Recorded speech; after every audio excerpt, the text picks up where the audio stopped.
Pinagtibay ng Quezon City Police District ang kanilang kahandaan sa pagtugon sa epekto ng Super Typhoon Nando bilang bahagi ng preventive measures. Nagsagawa ng preemptive evacuation ang QCPD sa mga lugar na posibleng maapektuhan ng pagbaha at malakas na hangin kabilang ang View River sa Batasan, Barangay Masambong, Barangay Golod at Barangay Bagong Bayan.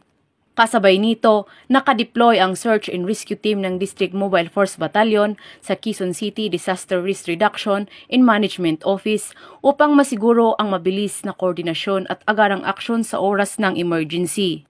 Nakahanda rin ang QCPD sa pagpapatupad ng traffic management, medical assistance at rescue operations sa mga pangunahing lansangan at mababang lugar na madalas bahain.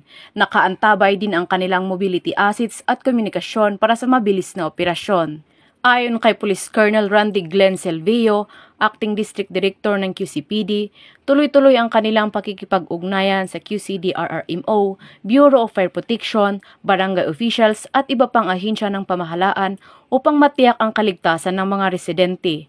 Hinimok ng QCPD ang publiko na makipagtulungan at agad mag-ulat ng anumang insidente o pangangailangan sa pinakamalapit na himpilan ng pulisya o tumawag sa 911 at QC Helpline 122 para sa mabilis na tulong. Mula dito sa Camp Bagong Diwa, Bicutan, Taguig City, ako po ang inyong PNN Correspondent, Patrolwoman Berna Gondran, alagad ng batas, tagataguyod ng Balitang Pulis.